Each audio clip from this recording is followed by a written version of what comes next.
وعلى آله وصحابته ومن والاه، وبعد. إخوة الكرام، بارك الله فيكم. نستمر بدرسنا في قضية الخوارج. الآن نأخذ أسباب ضلالهم، سنتكلم عن أسباب ضلالهم. لكن عفوا نفهم حتى يوجد فما ترجم كلا عبارة لكلا نينو sababu isiyo makusudio. Sitachukua zile ruhusa al-aqlam hicho kwa habari na kufafanua kwa kiasi ili masala yaeleweke, na kuwa daura hii wale lengo wengi ni tulabu ilmi. Sitajitahidi kupitia wao wenyewe baada ya hapa, lakini tutafafanua murad na kusoma ibara. Mahali penye makosa tutasema pana makosa, tarekebishwe. Panapohitaji tawdih tutafanya tawdih, lakini kufanya tarjama ya kila ibara neno kwa neno inakuwa صعب. بارك الله فيكم. طيب، لماذا ضلوا هؤلاء؟ قليل وبتيا لسباب زي وبتفوا، نسأل الله العافية والسلامة. هناك أسباب عدة أوردتهم المنزلقات وأوردتهم في المهالك. Kuna sababu nyingi tu ambazo zimewaangamiza, zimewaingiza katika utelezi na zikawatumbukiza katika maangamivu. Miongoni mwa hizo ni aljahlu biddin, kama tulivyoona katika sifa zao walizokuwa nazo. Katika usafi za makhawariji ni jahili, ni adamul fiqhi. Sasa kilichowafanya waingie katika upotevu ni aljahlu biddin. Yaqulu al-Hafidh Ibn Hajar rahimahullah ta'ala بعدما أورد تلكم الأحاديث. الحافظ بعد كزتاج حديثه تلزتاج فسمى في الحديث علم من أعلام النبوة. katika hadithi kuna alama miongoni mwa alama za utume, haithu akhbara bima waqa'a qabla an yaqa'. Pale mtume sallallahu alayhi wasallam alipotoa maelezo, alipoelezea jambo litakalotokea kabla ya kutokea. Wadhālika anna al-khawarij lamma hakamu bikufri man khalafahum istabahu dima'ahum. Na ni kwa sababu makhawarij walipo wahukumu ukafiri wale waliokhalifiana nao, wakazihalalisha damu zao. Na hivi ndio kawaida yao,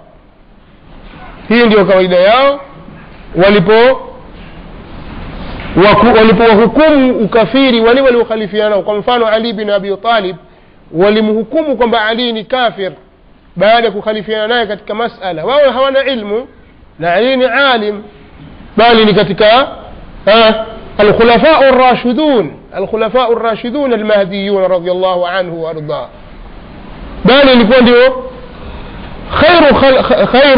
khairu an-nas fi zamani, ilikuwa ndio mtu bora katika wakati wake. Kwa sababu sisi ahli sunnati wal jamaa tunaitakidi ufadhila, ubora wa masahaba. Mtu wa nne katika masahaba ambaye ni bora ni Ali bin Abi Talib. Tunasema ni Abu Bakr, thumma Umar, thumma Uthman, thumma Ali. hawa makhalifa wa mtume sallallahu alayhi wa alihi wasallam. bali ni katika al-ashara mubashsharuna bil janna, bali katika ahlul badri, bali katika watu waliokuwa katika bai'atur ridwan, ni katika watu waliosilimu mwanzo katika sabiquna al-awwaluna min al-muhajirin, bali yeye ni sayyid katika ahli baiti rasulillah sallallahu alayhi wa alihi wasallam. Lakini pamoja na yote wakamhukumu Ali bin Abi Talib kwamba ni kafir. Khawarij hao hawakutosheka na hilo, wakaihalalisha damu yake, wastabahu damahu, wakajipanga kwa ajili ya kumuua Ali bin Abi Talib.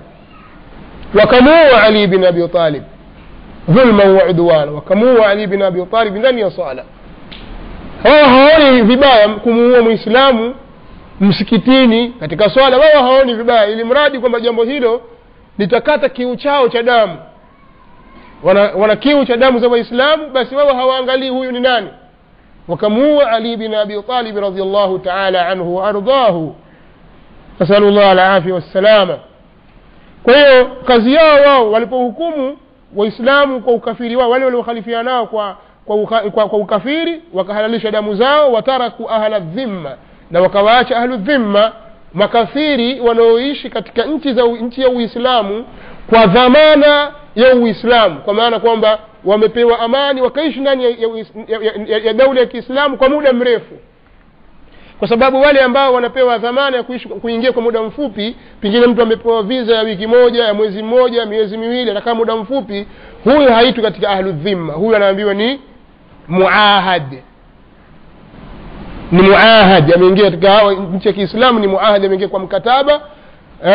Huyu anatakiwa apewe amani kipindi kile yuko pale mpaka atakapotoka katika nchi ya Waislamu, kama anavyosema Allah tabaraka wa taala, wa in ahadun min almushrikin istajarak faajirhu hatta yasma' kalam Allah thumma ablighuhu ma'mana, kisha mfikishe mahala pake kwa amani, aende zake kwao. Kwa anaingia katika nchi ya Kiislamu haruhusiwi kuuawa huyu mpaka atakapotoka kwenda katika nchi yake, huko atajua yeye mwenyewe na jambo lake. Ama ahlu dhimma ni wale ambao tayari wameamua kwamba sisi ni wakazi katika nchi za Kiislamu kwa kudumu. Wanapewa masharti: msivae kama wanavyovaa Waislamu, msidhihirishe dini yenu, msijenge makanisa yanayobomoka, msiyajadidi tena upya, yaliyokuwepo baki hivyo hivyo, msipige kengele nje, msifanye hivi. Wanaambiwa wana masharti yao. Hawa ni ahlu dhimma, wanaishi baina ya Waislamu na wana hukumu zao, na ni haramu kuwaua. Ni haram kuwaua. Sasa wao katika nchi ya Waislamu, katika daula Islamia, katika utawala wa makhalifa waongofu, walikuwa makafiri wa sampuli ahlu dhimma, walikuwa wanawaacha, lakini wanawafuata Waislamu, wanawaua. Faqalu nafi lahum biahdihim, wakasema tunawatimizia ahadi zao hao ahlu dhimma. Wataraku qitala almushrikin, na wakaacha kuwaua washirikina vile vile, kwa sababu Waislamu wakati mwingine wanaweza kuwahitajia makafiri. Pengine kuna daktari bingwa anahitajika katika hospitali fulani, kuna mtaalamu wa mambo fulani anahitajika aje katika sehemu fulani aje atoe mafunzo. Daula ya Kiislamu ina haki ya kuwaita hata makufari kuja kuishi katika nchi ya Kiislamu ili watoe mafunzo kwa Waislamu yanayohusiana na dunia yao. Ni jaiz, na makhulafa ar-rashidun wamefanya hivyo. Umar katika zama zake ilifanyika hivyo. Aliyemuua Umar Abu Lu'li al-Majusi aliletwa Madina kwa kazi, ilikuwa ni haddad, ni mfua vyuma. Mfahamu? Kwa hiyo jambo hili linaweza kutokea na nafaa. Sasa hawa wakawa wanasema ahli dhimma, wakawa wanawaacha, wanasema nafi lahum ahdahum, tunawatimizia nafi lahum biahdim, tunawatimizia ahadi yao na mikataba yao. Wataraku qitala almushrikin, wakaacha kuwapiga vita washirikina. Washtaghalu biqitali almuslimin, wakajishughulisha kuwaua na kuwapiga vita Waislamu. Wa hadha kulluhu, sikizeni mahali shahid, wa hadha kulluhu min athari ibadati aljuhali. Na haya yote ni kutokana na athari za ibada za wajinga, alladhina lam tansharih suduruhum binuri alilmi, ambao vifua vyao havikukunjuka kwa nuru ya ilmu. Walam yatamassaku bihablin wathiqin min alilmi, na wala hawajakamatana na kamba madhubuti ya ilmu, hawajapea kiilmu. Kwa hiyo moja katika sababu za kupotea kwao ni ujinga wao katika jambo la dini, na hawana nuru ya ilmu. Kwa hiyo tunasema sababu ya inhirafu walionayo khawarij, moja katika sababu hizo ni aljahlu fi din. Hii huwa masala ya kuwaua Waislamu na kuacha ahlul awthani. Haya ni kwa sababu ya ujinga wao katika dini. Masala ya kuwakufurisha Waislamu bila hujja na dalili, haya ni kwa sababu ya nini? Ya ujinga wao katika dini. يقول شيخ الإسلام ابن تيمية رحمة الله عليه حينما كان يرد على البكري،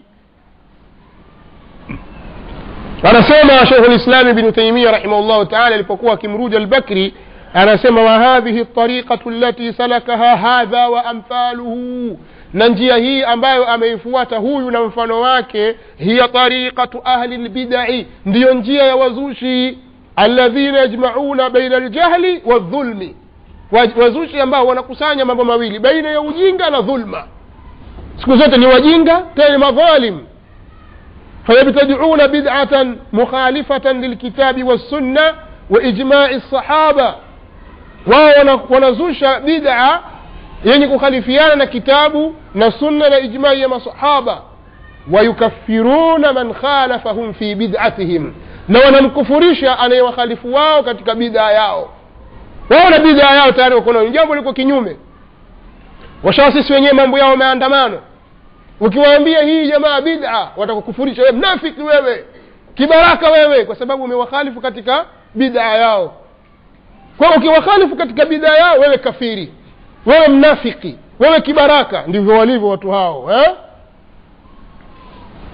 ويكفرون من خالفهم في بدعتهم كالخوارج المارقين الذين ابتدعوا ترك العمل بالسنة المخالفة في زعمهم للقرآن وابتدعوا التكفير بالذنوب. محل شاهد. كما vile walivyo makhawariji walipozusha kuifanyia kazi sunna inayokhalifiana kwa madai yao, sunna inayokhalifiana kwa madai yao kwamba sunna inakhalifiana Qur'ani. mfano mtu hadithi ya Mtume sallallahu alaihi wasallam, innakum satarawna rabbakum yawma alqiyama kama tarawna hadha alqamar في ليلة البدر لا تضامون في رؤيتهم، وفي رواية لا تضارون في رؤيته، لا تضارون في رؤيته. hakika nyinyi mtamuona Mola wenu siku ya kiyama kama mnavyoona huu mwezi mpevu wa tarehe 14. hamtasongamana katika kumuona Allah tabaraka wa taala.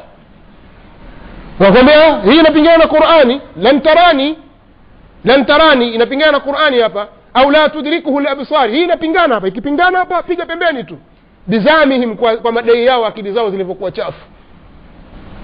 kwa sababu hao pia makhawariji nao, msijamkaona kwamba makhawariji ni wale wanaoua watu, hao pia nao makhawariji.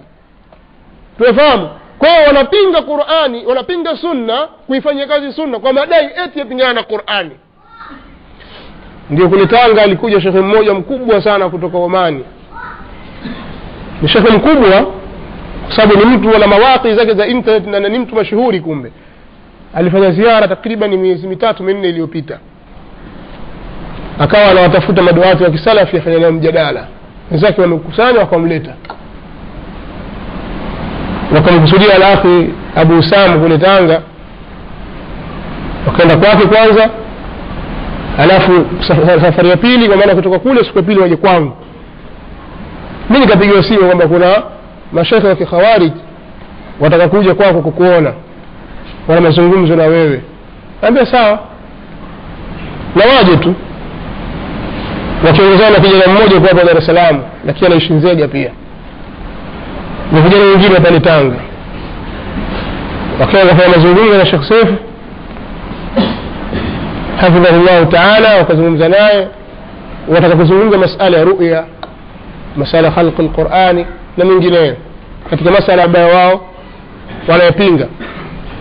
lakini kwanza ikawa wajadiliane juu ya misingi ya ilmu, misingi ya istidlali. mimi na wewe tukikhtalifiana tutarejea kwenye nini? kwanza tuasisi jambo hili. Hili ni jambo kubwa sana. kabla hujadiliana mtu, kwanza maraji zenu mtarudi kwenye lipi?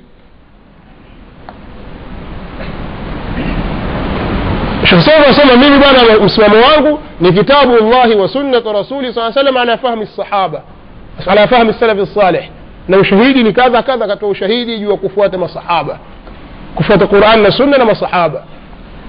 sunna yote iliyothibiti kutoka kwa Mtume sallallahu alayhi wasallam. yule shekhe kikhawari yasema hapana, sisi msimamo wetu ni kitabu na sunna mutawatira an rasulillah sallallahu alayhi wasallam, mpaka sunna iwe mutawatira. haya, lete hoja hiyo kwamba lazima sunna mutawatira. una aya ya kusema sunna lazima iwe mutawatira, una hadithi ya sunna ya kwamba lazima mutawatira, una aqwali za masahaba kwamba sunna lazima iwe mutawatira.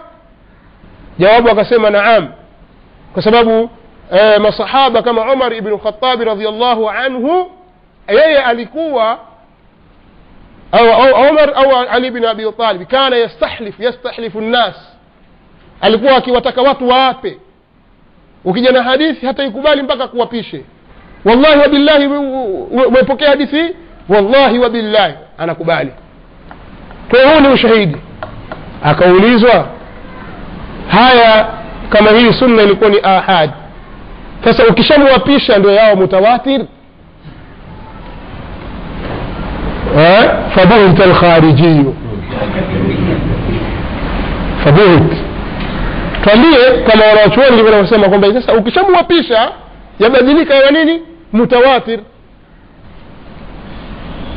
Basi nazungumza lakini kwa ufupi ni kwamba ikawa katika hili hana cha kueleza, akawa amepata aibu kubwa sana. Kila mfano anaotoa ambao je kwa hili ishakuwa mutawatir, kwa hili ishakuwa mutawatir, shekhe hana cha kusema. Basi nikapigwa simu kwamba mashekhe wameirisha, wasema na safari nyingine sio kwenda mbuga za wanyama, naambia wende salama. Almuhimu ni kwamba makhawarij wanakataa sunna, kuifanyia kazi sunna kwa sababu ya madai yao kwamba eti sunna ikiwa imepingana na Qur'an, kwa madai yao wao. Na sisi tunasema sunna haipingani na Qur'an, na chochote kilichothibiti kutoka kwa Mtume sallallahu alaihi wasallam.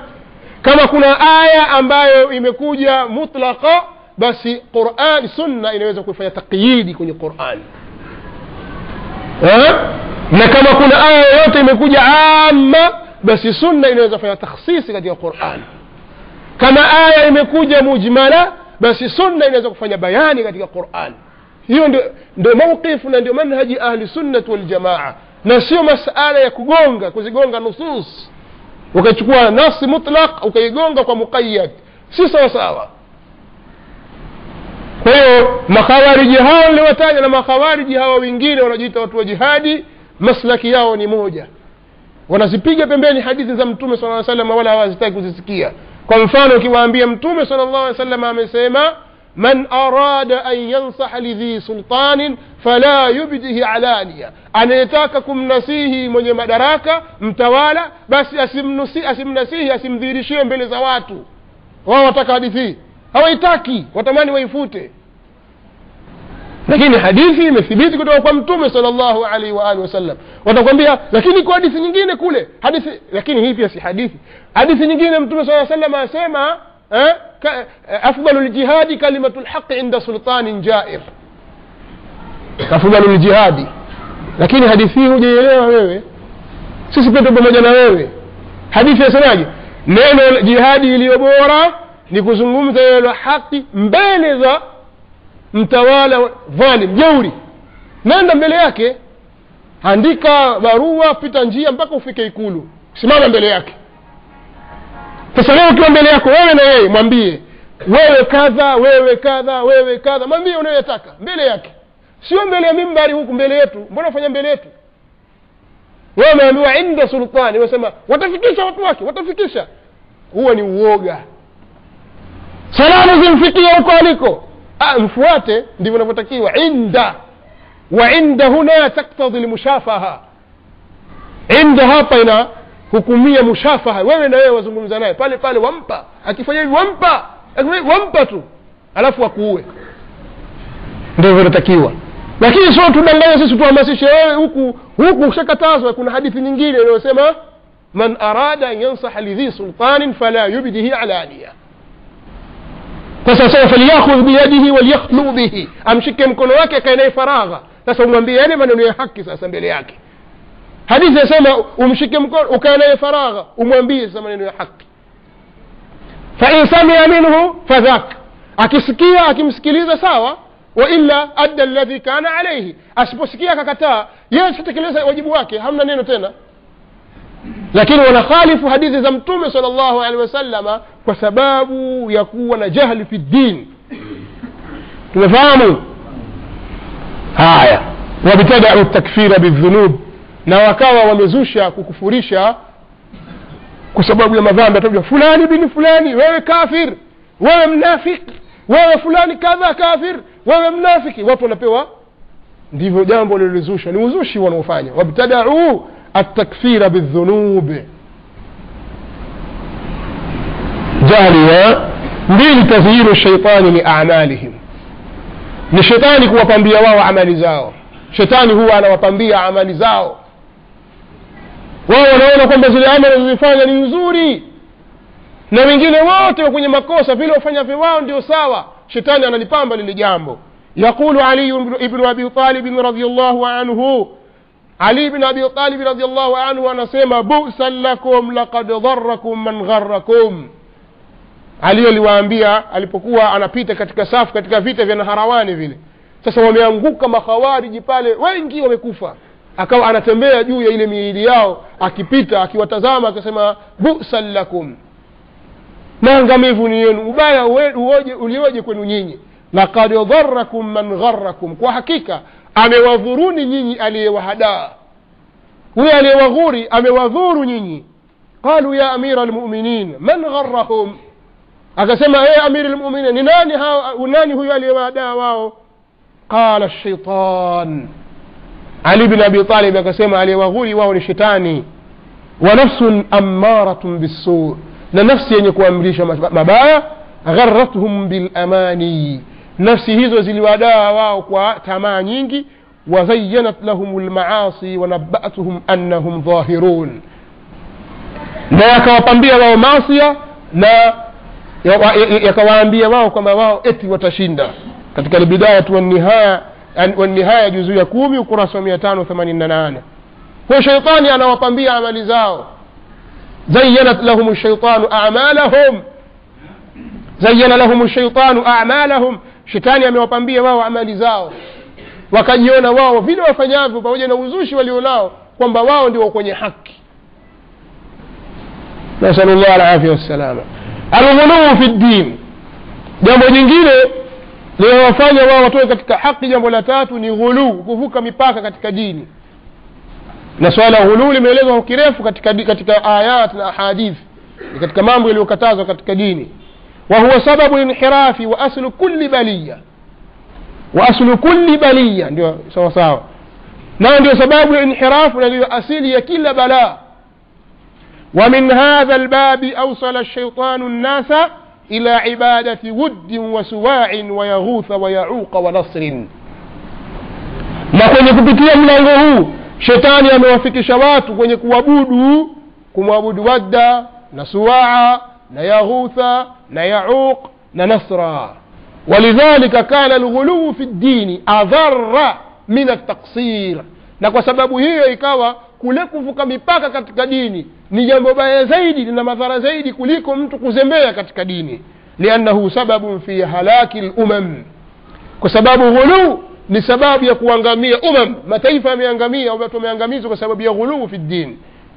Wa mimman ittasafu bil ghuluw al-khawarij fi jami' al-azman wal amsar haythu kaffaru al-muslimina bighayri haqq, na miongoni mwa walisifika na ghuluw ni makhawarij, na nusus katika hilo ziko nyingi. الباب الثاني حقيقة الكفر وأقسامه وأحكامه. mlango wa pili utakuwa unazungumzia masuala ya ukafiri, na pia ndani yake tutazungumzia takfiri. Kufuru na takfiri ni vitu viwili tofauti. Kufuru ni wasf fulani, sio ambao yantabika ala shakhs muayyan katika baadhi ya mambo anayofanya, nao ni dhidi ya imani, kama tutakapoona adamul iman billahi wa rasuli, kufuru. Lakini takfiri ni kitendo, sio ni kitendo kukufurisha kinafanywa na mtu, na takfiri ni haki ya Allah na mtume wake sallallahu alaihi wasallam, na sisi tunawakufurisha wenye kufurishwa na Allah tabaraka wa taala. Na hapa tunazungumza masala takfiri kwa wasiokuwa kuffar asliyin. masala kuffar ambao ni asliyuna ni masala hayana mushkil, alyahud والنصارى والمجوس والذين اشركوا hao wake pembeni.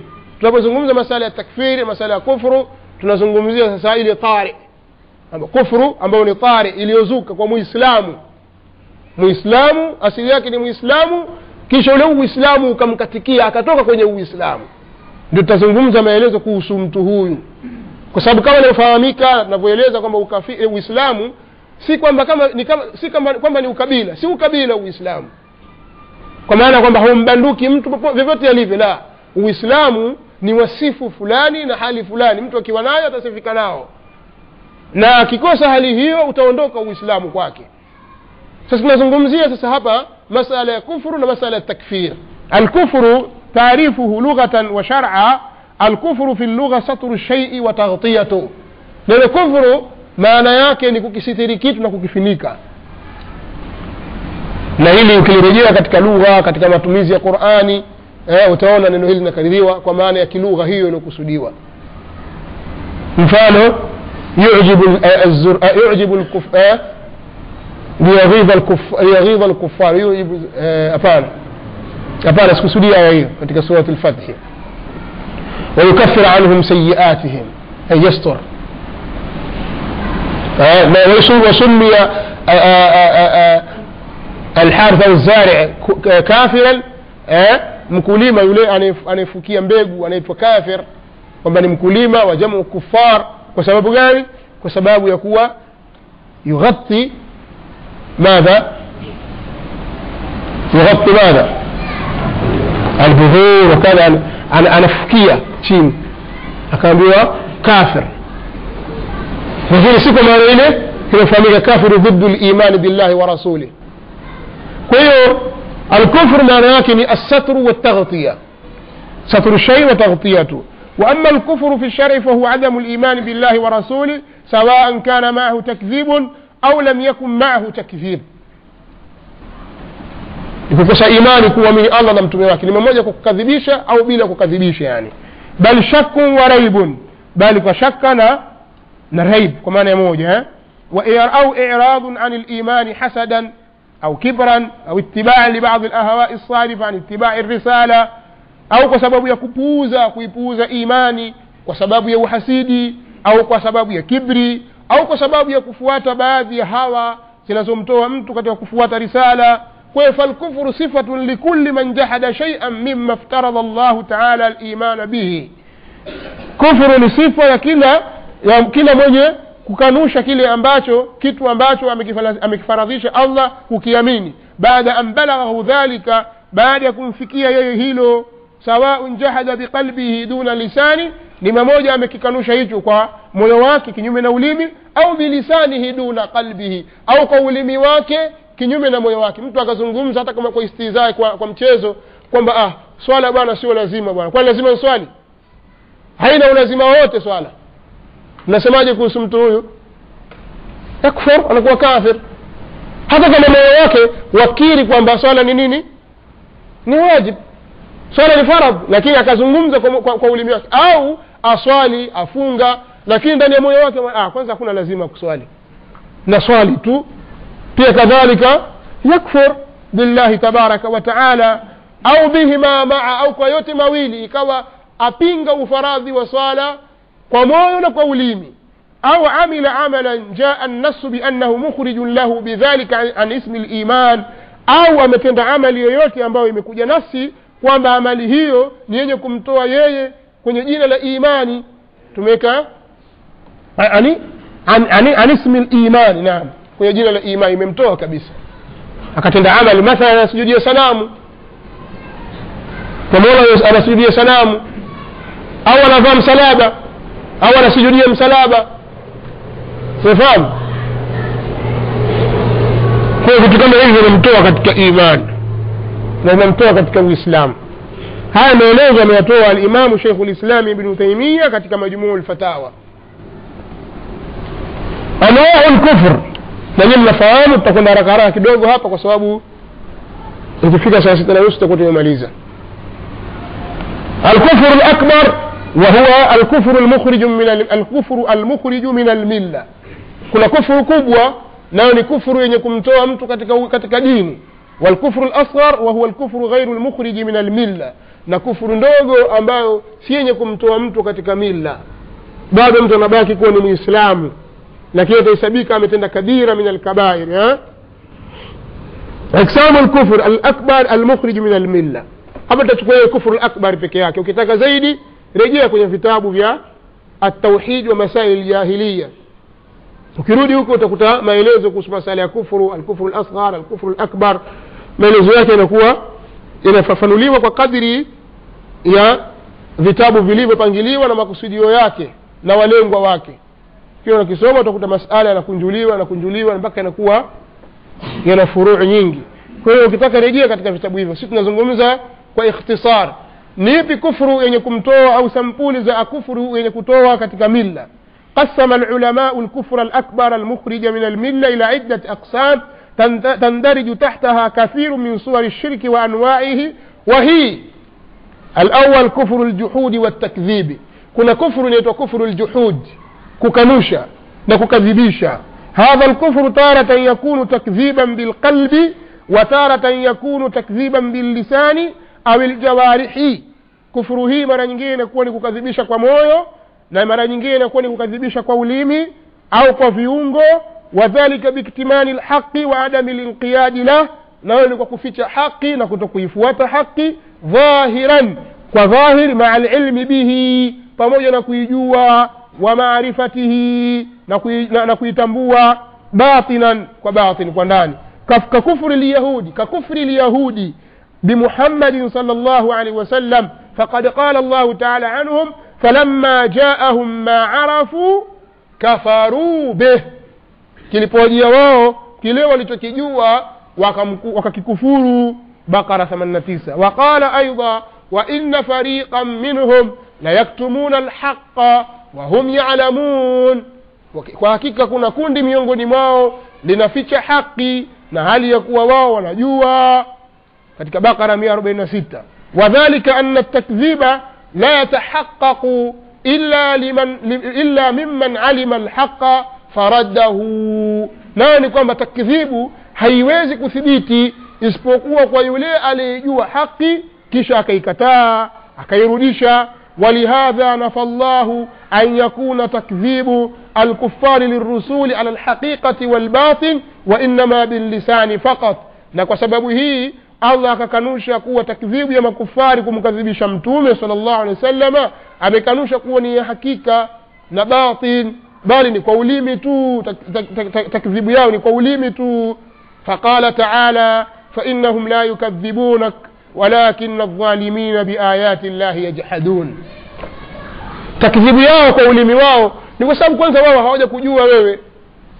kwa takdhibu ya ulimi tu, wao haukadhibishi wewe, lakini wale waliodhulumu ni wenye kwa aya za Allah wanazikadhibisha. waqala an fir'auna wa qaumihi wajahadu biha wastayqanatha anfusuhum dhulman wa 'uluwa.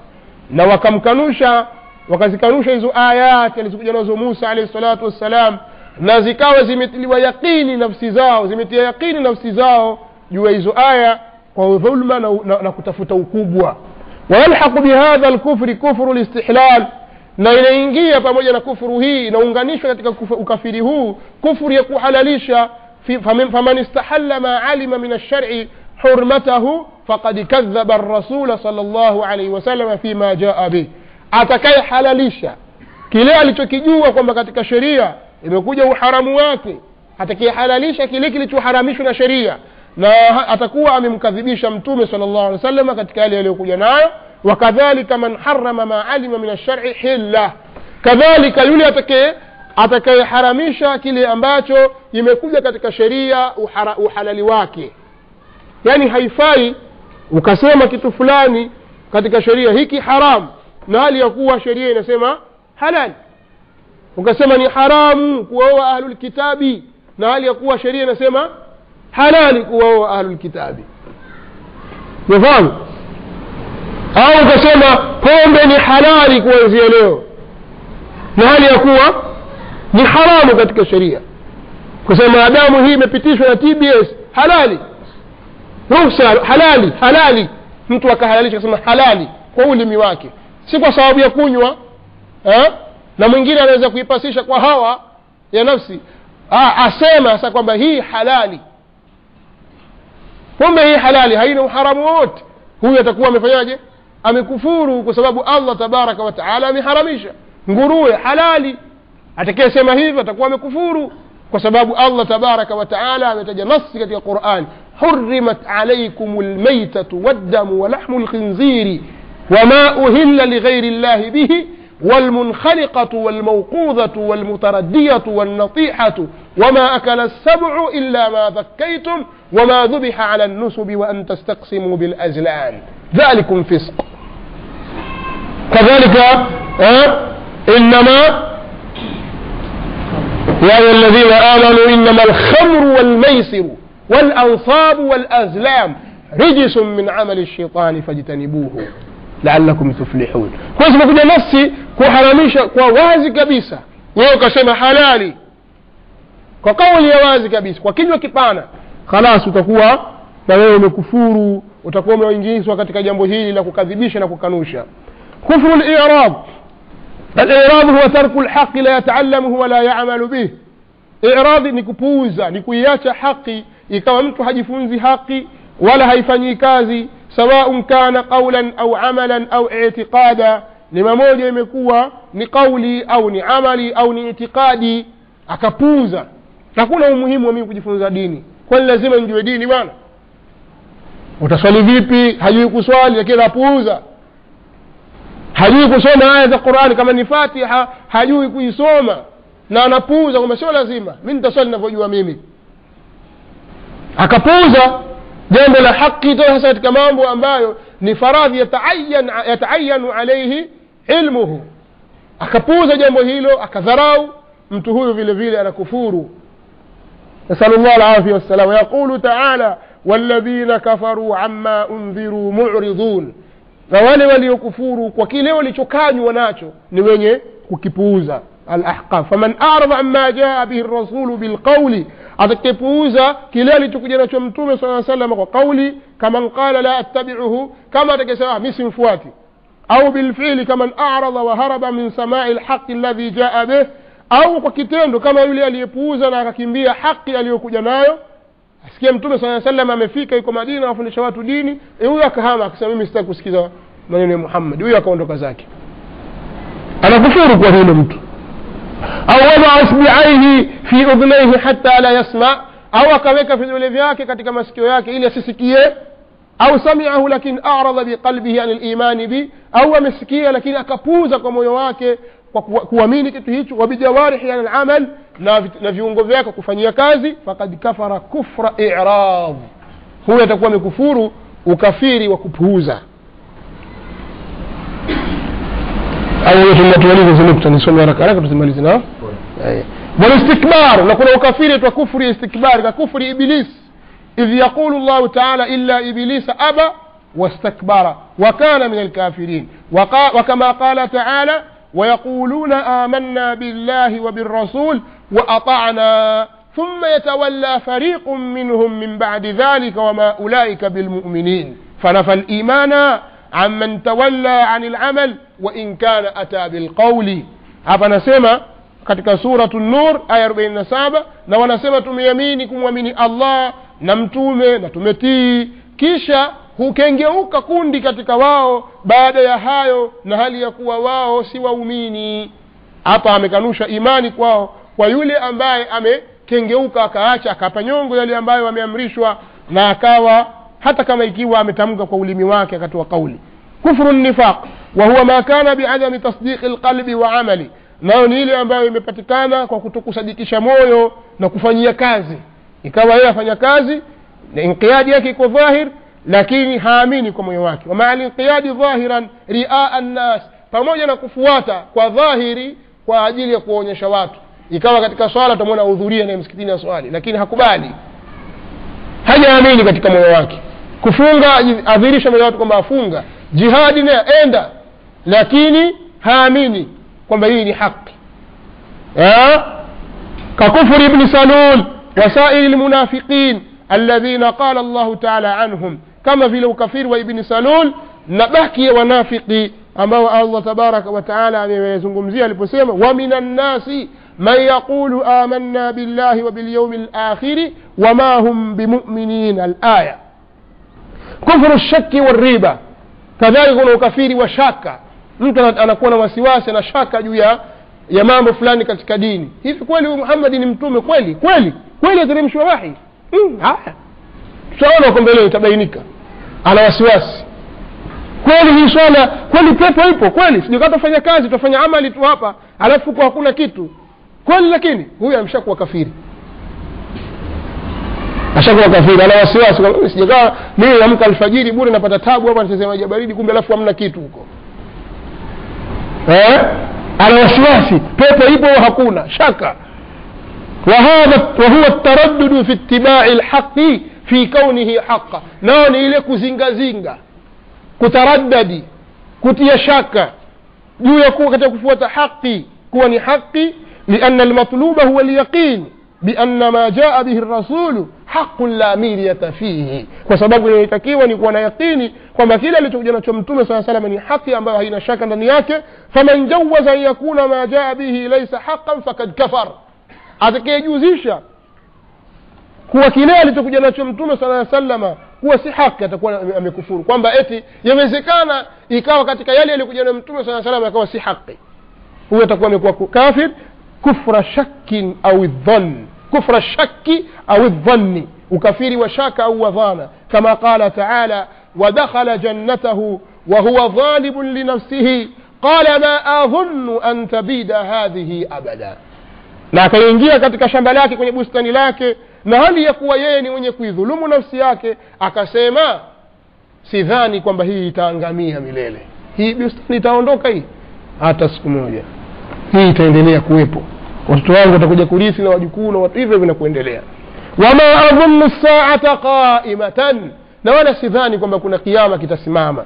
wala in rudittu ila rabbi, lakini ikitokea sasa mimi nikarudi kwa Mola wangu, nikarudishwa kwa Mola wangu nikafa, la ajidanna khairan minha munqalaba, basi nitapata huko mbele ya Allah kilichokuwa bora kuliko hiyo bustani kwa marejeo, nitapata marejeo yaliyo bora zaidi na badali nzuri. qala lahu sahiba yake akamwambia, sahibu yake akamwambia, wa huwa yuhawiru, na hali ya kuwa yeye anamjadili, akafarta billadhi khalaqaka min turab, hivi wewe unamkufuru yule aliyekuumba wewe kutoka kwenye udongo, thumma min nutfa, kisha akakuumba kutoka kwenye nutfa, thumma sawwaka rajula, kisha akakufanya sawa sawa hali ya kuwa wewe ni mtu.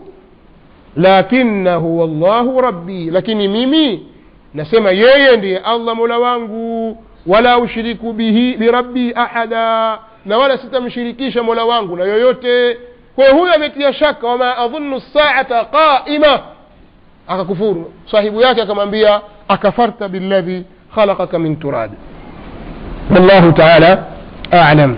kwa hiyo inshallah katika darasa nyingine tutaangalia yanayofuatia, na pengine tukarukaruka baadhi ya vipengele ili mambo iende sawa sawa, lakini kwa hivi tunavyokwenda wiki haitatosha.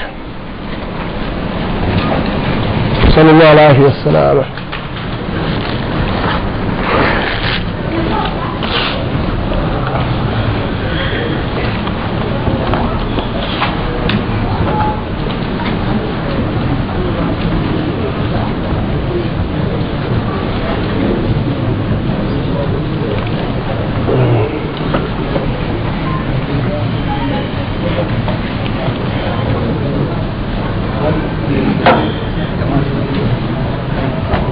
Sema hapa kwetu alitokea kijana mmoja alijichora misalaba mwilini mwake, na akasema akifa asizikwe Kiislamu, akafa na pombe kichwani.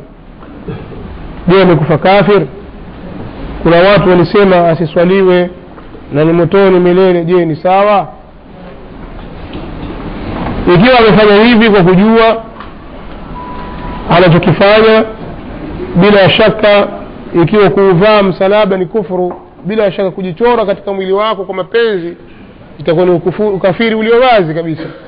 masala ya mtu kufa na pombe kichwani kwamba amekufa akiwa amelewa sio ishara ya kwamba yeye ni kafir na ni motoni milele, kwa sababu hii ni kabira min kabairi dhunub. ndio amekufa mlevi, hatusemi kwamba amekufa kafiri, isipokuwa kama ana mingine aliyomfanya ingie kwenye ukafiri, ana jingine lilomfanya awe kafiri, hapo tutamtia kwenye ukafiri kwa hilo jingine. lakini mtu amekufa katika ulevi, amekufa katika zinaa, amekufa katika wizi, hatuwezi kusema kwamba huyu amekufa kafiri motoni milele, kwa sababu haya yote ni katika kabairu dhunubi, na kabairu dhunubi haimfanyi muislamu muwahid kuwa akai motoni milele katika aqida ya ahli sunna wal jamaa. atakaa motoni kwa kadri ya madhambi aliyoyafanya,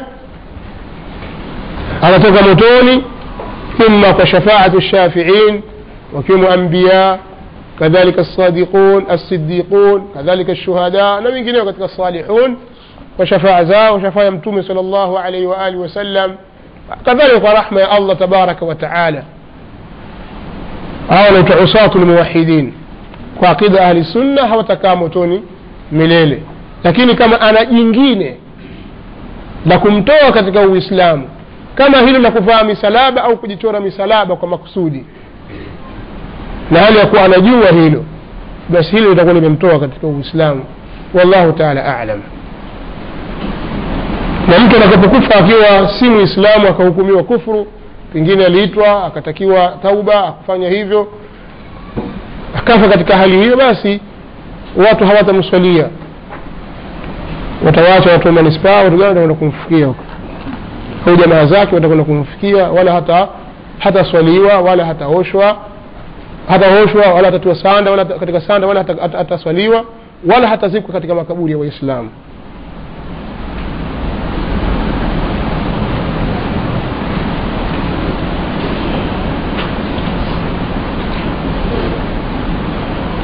Wasemaji kuhusu mashehe wakubwa kama Said Qutubi, Hassan al-Banna, Muhammad Abdu na wengine ambao wameitwa ni watu wa upotovu na Sheikh Mukbil bin Hadi? Vipi Sheikh Mukbil ana sifa ya khawarij? Masala ya Said Qutubi yatakuja hapo mbele, tutayataja, tutamtaja hasa kwa jina lake, tutaeleza yale ambayo yuko nayo dinan, kwa sababu ya dini, kufanya hivyo ni dini, watu wafahamu. Kwa katika maelezo kuhusu masala ya takfiri itakuja hapo mbele, kwa sitazungumza chochote sasa hivi. Ama swala Sheikh Mukbil hivi kweli anaweza kuulizwa mtu kama mimi kuhusu Sheikh Mukbil kwamba ni kadha au kadha, mtu imamu katika imma ahli sunna, wote sasa watu maneno, watu wa bid'a wamzungumza mtu wa sunna, alafu wauliza mtu kama mimi kwamba hivi wasemaje Sheikh Mukbil, wasemaje kuhusu Sheikh Albani? Kwanza ile swali lenyewe itakuwa ni utovu wa adabu. Unafahamu?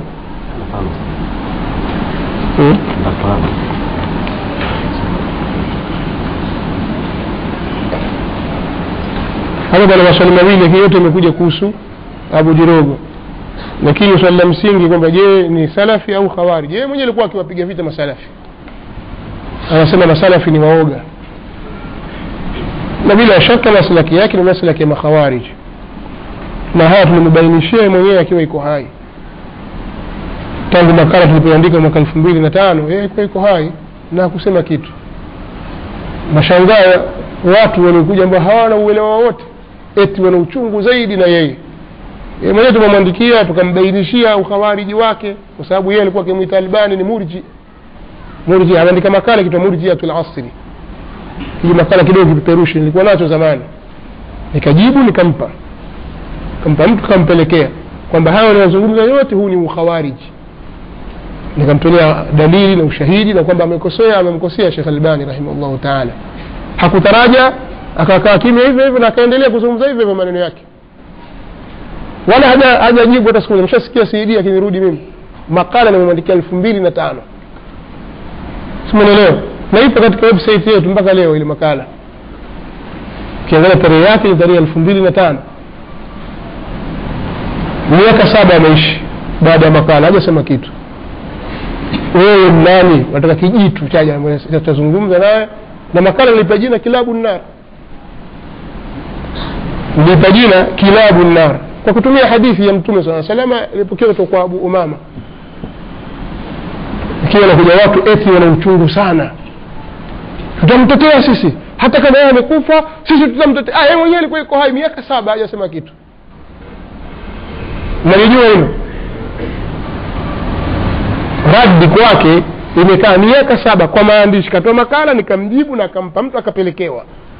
Kuna bwana mmoja yeye aliwahi karibuni aitwa Abu Bakari Makaburi, alipopewa makala kusoma sema ataka sifa yule, ndio majibu aliyotoa, basi hakuna jambo jingine, hakujibu na wala hakuna. Basi kama kuna mtu kumjibia aiangalie ile makala ajibu.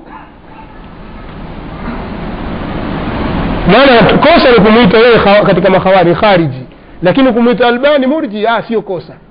Mna nini nyinyi watu? Mna nini nyinyi? Mbona mna matatizo nyinyi vijana? Yeye kumchubu na kumtukana mmoja katika wanawachuoni wakubwa, alam min a'lami ahli sunna, kwamba yeye ni murji, Albani murjia, hilo sio tatizo. Yeye kwa sababu jawaza al-qantara, shafuka daraja yeye katika watu wa peponi. yeye kumzungumza yote si tatizo, kuzungumzwa yeye tutakuwa sisi hatukubali. Mwenyewe ameandikiwa makala ile miaka 7 yuko hai, hayajibu kitu, kakaa kimya, apita pembeni tu. Masalafi woga wao wasema sijui kuna jihadi nafsi, azunguka ambaza huko juu, haingii akasema waziwazi. Hali tu swali mwingine.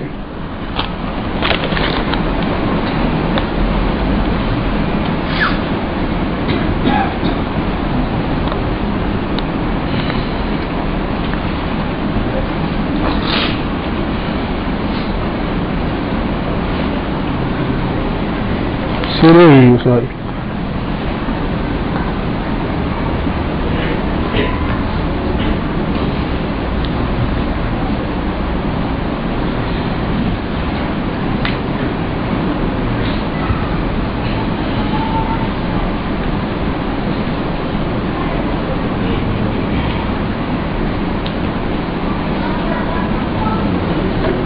Nimeanza kuelewa. Sema salamu alaykum Sheikh, nauliza huwa mara nyingi nasikia watu wanasema wewe unawaradi mashekhe. Wewe sisikilize maneno watu, wewe kaa hapa usikilize ninavyowagonga. Yaani uchukue habari za yakini kwamba kweli na waradi, lakini kwa haki, na ndio njia sawa sawa. Umeelewa? Yaani isiwe habari kwamba ulisikia kwa mtu fulani, nataka usikie wewe mwenyewe alafu uone kwa haki au kwa batili. Kwa sababu sisi tunafahamu kwamba ghiba, kusengenya mtu ni haram bila shaka. القدح ليس بغيبة في 6. tuambiwa maneno haya kwamba kumjeruhi mtu si kusengenya katika mambo 6, katika sehemu 6. Kwa sisi tunatamata katika zile sehemu 6, hatutoki sisi. Umefahamu? Kwa hiyo usisikie habari kwamba utasikia wasema na shauri zake bwana. Wewe usiseme nasikia, kaa hapo usikilize. Na haya tangu nilipoanza kuzungumza mpaka sasa hivi tushagonga wengi tu hapa, lakini kwa haki, na hii ndio njia ya Mtume sallallahu alaihi wasallam. Umefahamu? Kwa hiyo sina kusikia maneno ya hakika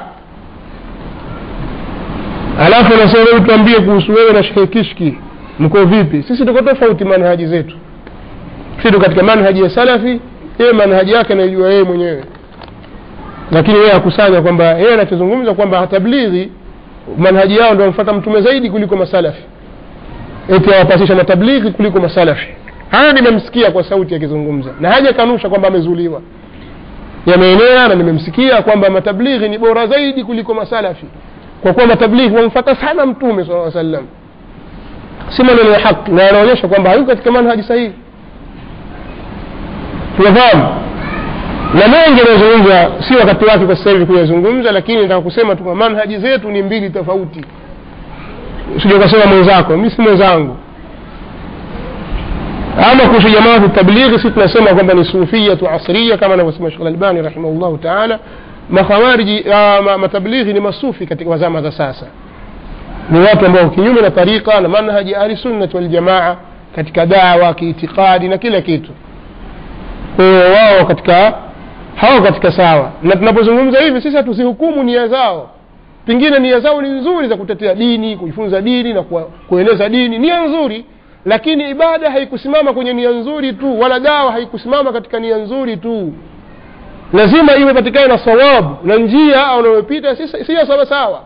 Na haya tuwaambia mara nyingi tunawaambia wao, na wenyewe wanakiri, wanasema sasa hivi kidogo wanarekebisha, wanajitahidi wengine kusoma.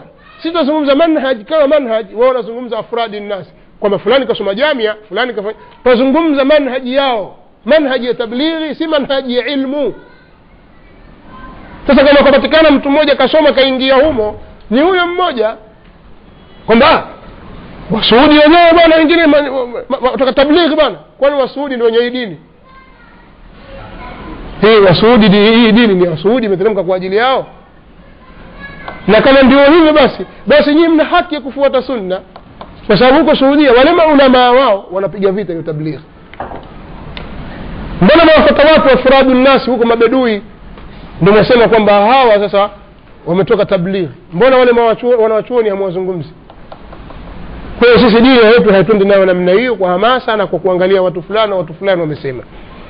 Kwa tablighi, jamaatu tablighi ni manhaji ambayo iko kinyume na haki katika aqida, na maslaki yao katika ufikishaji wa dawa ni kinyume na dawa ya Mtume sallallahu alaihi wasallam.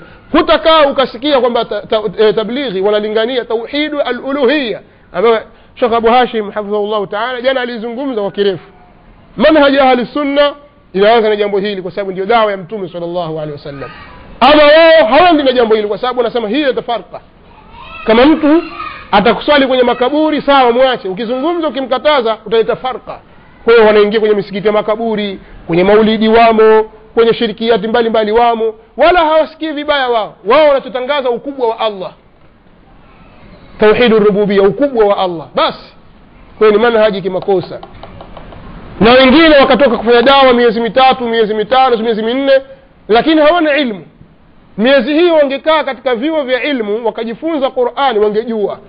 Lakini mtu atoka na majiko yake ya mkaa na masufuria, anakwenda wapi? Kulingania umesoma wapi? Balighani walau aya. Wewe hata nusu aya una. Si utoke ukasome kwanza hiyo aya uipate aya, alafu ndo utaangalia baadaye sasa. Kwa sio sawa. Sisi manhaji zetu na zao ni tofauti, na manhaji yao ni ya makosa.